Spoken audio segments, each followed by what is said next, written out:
Неделя Союза журналистов Якутии стартовала в столице региона. В рамках праздничных мероприятий, приуроченных к 60-летнему юбилею сообщества, Якутск посетил секретарь Союза журналистов России Ашот Джазаян. Ашот Ягишевич, здравствуйте. Сегодня мы с вами поговорим о современной журналистике, о том, как цифровизация влияет на средства массовой информации. Ашот Ягишевич, давайте начнем с того, что какие процессы сейчас вообще происходят в современной журналистике. Процессы большие, интересные. Страна у нас огромная, 11 часовых поясов, большое количество журналистов. По некоторым подсчетам до 300-400 тысяч журналистов работает в нашей индустрии. Хочу сказать, что разные тенденции. Вообще журналистика и, хочу сказать, медиапродукт, то, что мы создаем, она соответствует тому темпу, той жизни, которая у нас происходит в стране. Так что журналистика – это часть нашей общественной жизни, жизни нашей страны. И все эти современные истории, которые нагрянули к нам, это цифровая история, интернет, они, конечно, полностью меняют наши отношения и к обществу, и к нашей профессии. Но самое главное, мне кажется, это суть журналистики – оставаться частью гражданского общества и оставаться той частью, которая рассказывает, отражает, как в зеркале, все то, что происходит в нашей жизни. Мне кажется, этот основной тренд, что журналистика должна объективно освещать, рассказывать то, что с нами всеми происходит, мне кажется, он должен оставаться, несмотря на то, что новые технологии приносят скорость, и огромную скорость, и фактически увеличивается большое количество информации, и человеку очень трудно даже определить в этом потоке информации. Именно здесь важна роль реальной журналистики, чтобы она была искренней, чистой, объективной. И мне кажется, очень важная вещь, небольшая деталь, очень важно, чтобы журналистика была сопереживающей. Она была бы ответственна за свои слова. Тогда, конечно, она будет иметь доверие в обществе, и, несмотря на все перипетии, она будет пользоваться таким довольно-таки серьезным авторитетом у нашей аудитории. В эпоху цифровизации, я думаю, очень актуальный вопрос, пропадут ли печатные издания? Большой вопрос, помните, тогда было, будет одно сплошное телевидение, это из этой серии. Вы знаете, мне кажется, что у меня есть ощущение, что уже не пропадут, потому что, знаете, мне кажется, аналоговые СМИ традиционно, они упустили как-то интернет, они как-то смотрели как на пасынка, там что-то там происходит. Мне кажется, первое, что произошло с традиционными СМИ, что они упустили интернет как конкурента. Это первая история. Вторая история, мне кажется, был период, когда они пытались копировать интернет, Рунет, сети, старались действовать как логики интернета, условно говоря. Но самая важная история, что они не могут конкурировать с интернетом, потому что интернет переломил самое основное в нашей профессии. Это то, что мы же почему раньше подписывали газеты, получали журналы?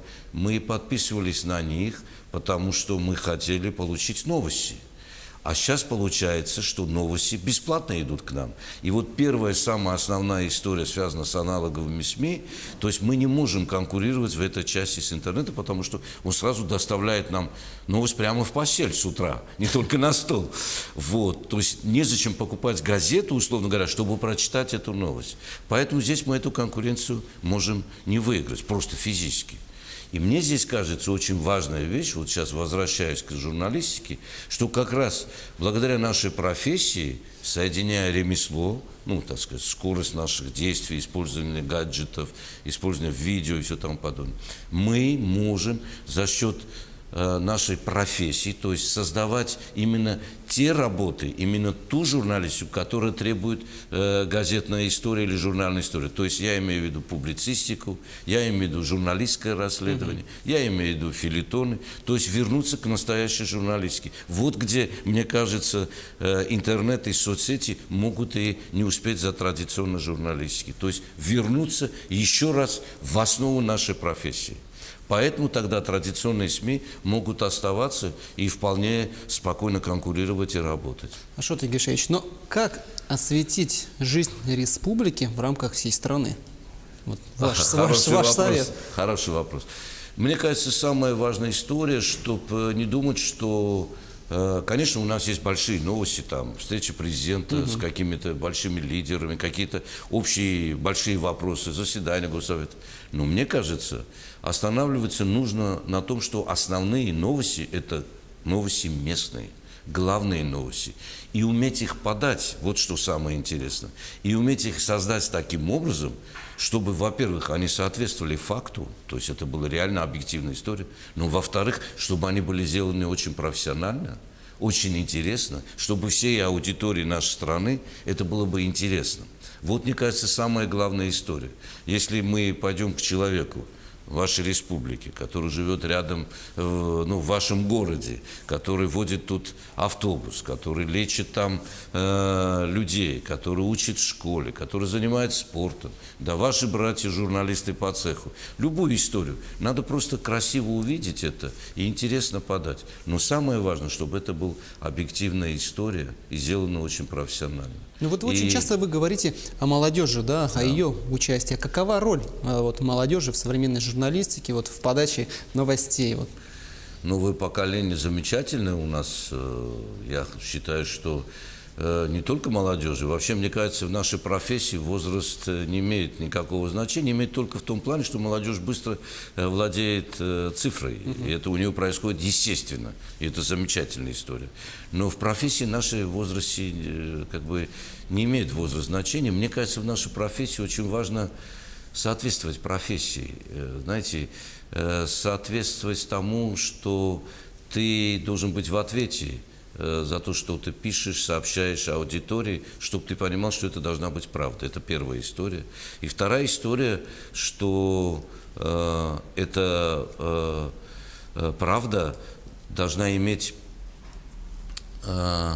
мы должны суметь ее создать таким образом, чтобы она, кроме твоей семьи, если ты молодой журналист, кроме твоих друзей, заинтересовала большое количество аудитории. То есть ты должен сделать ее очень профессионально. Вот, мне кажется, это основные такие две точки, которые должны соответствовать молодому новому поколению, которое использует вот эти современные... Понимаете, быстрота создание материала, это еще не гарантирует то, что он будет интересен, и то, что его захотят почитать, и будет иметь качество. Мне кажется, современные технологии – это средство доставки, это средство создания. Но суть должна быть одна – объективная история и профессионально созданная история. То есть, грубо говоря, ты должен уметь написать предложение, которое интересно будет, кроме твоей мамы, еще большому количеству людей. С этим сложно не согласиться, пожалуй. Обычно тривиальная мысль, но мне кажется, в этом основа нашей профессии. Вот в продолжение темы современных технологий очень модно сейчас быть блогером. Да? А могут ли блогеры составить хорошую такую конкуренцию профессиональным журналистам? Вы знаете, мне кажется, в одном случае да, потому что у них большое количество почитателей, то есть они создали благодаря своей, так сказать, активности, имеют такую привилегию, когда большое количество потребителей читает их и обсуждает. Но есть между блогером и журналистом одна очень существенная разница. Журналист – это тот человек, который отвечает за свои слова, потому что это его профессия. Между тем, блогер, как бы, он человек, который может комментировать, условно говоря, и факт, может быть, для него не быть главным, доминирующим. У журналиста должна быть доминирующая фактура. Знаете, вот я недавно сказал об этом, я хочу напомнить здесь, припомнить слова великого Омар Хайяма. Он говорил замечательную: и напомню я вам снова и снова, перед лицом и друга, и врага, ты господин не сказанного слова, а сказанного слова ты слуга. Вот Омар Хайям это сказал 1000 лет тому назад, но очень соответствует нашей профессии, потому что основное отличие – это то, что журналист, он должен отвечать за свои слова, за то, что он несет обществу. У блогера этой ответственности нету, потому что он как бы просто высказывает свое мнение, он коммуницирует и делится со своей аудиторией своими мнениями и комментариями, вплоть до комментариев факта. А у нас немножко вот это такая небольшая, но очень существенное отличие от блогеров. А так, мне кажется, блогеры – это тоже важная составная часть нашей истории современной. Она тоже является частью нашей, так скажем, общей журналистской работы, но основное отличие, вот, оно очень существенное, и оно существует. Даже несмотря на то, что отдельные блогеры со своим большим количеством подписчиков, до 700 тысяч, 800, сейчас многие традиционные СМИ их берут к себе, чтобы сразу к ним перешли эти подписчики. И когда он переходит уже в средства массовой информации, вот он сразу становится, мне кажется, очень важным звеном журналистской жизни, потому что он начинает отвечать за свои слова перед аудиторией. Наши географические соседи по Дальнему Востоку, и Хабаровск, и Владивосток, их средства массовой информации взаимодействуют не только друг с другом, но и с ближайшими регионами. Насколько важна вот эта вот работа вот, по взаимодействию с соседями? Ну, я имею в виду, я так понимаю, зарубежными странами. Зарубежными и с соседями по региону даже. Да, ну, мне кажется, вообще журналистика, наша профессия, одно важное направление, журналистская солидарность. Мы должны всюду поддерживать друг друга. Мы, ну, как братья по крови, по профессии, мы должны быть открыты друг другу и уметь всегда, так сказать, поддержать. Это основа нашей профессии. Но другая история, мне кажется, очень важно, чтобы был такой сравнительный анализ координат, где находится журналистика ваших регионов. И мне кажется, надо очень, поскольку вы уж близки друг к другу, не то, что я вот летел замечательно, 6 часов до сих пор прихожу в себя, но хочу сказать, что вам просто сам Бог велел общаться, встречаться и обмениваться опытом. Это должно быть у вас в том режиме, который позволяет финансовые возможности, но оно должно быть. А что касается зарубежных стран, мне кажется, очень важно, чтобы они были частью нашего медиапространства, потому что и мы должны быть с ними встречаться, с коллегами, рассказывать о том, какие мы. Мне кажется, очень важно, когда мы встречаемся на профессиональном уровне с зарубежными коллегами, потому что от нас они понимают, какова она Россия, что это за медиапространство, и мы таким образом многие стереотипы можем развеять, которые сложились вокруг России там, в некоторых странах, в некоторых регионах. Мне кажется, вот это важная история. Вы знаете, вот мы делаем диалог культур, международный форум молодых журналистов в Петербурге, в Эрмитаже. Мы там собираем каждый год до 400 журналистов из 35 стран. И мне кажется, многие журналисты, которые приезжают к нам, встречаются со своими коллегами из регионов России, и они получают ту реальную Россию, которая она есть. И это, мне кажется, самое главное. Ашот Игишевич, большое спасибо вам за участие в нашей передаче «Плодотворная работа». Будем снова рады видеть вас на нашей якутской земле. Я напоминаю, это было актуальное интервью. Сегодня мы говорили с секретарем Союза журналистов России Ашотом Джазаяном о современной журналистике.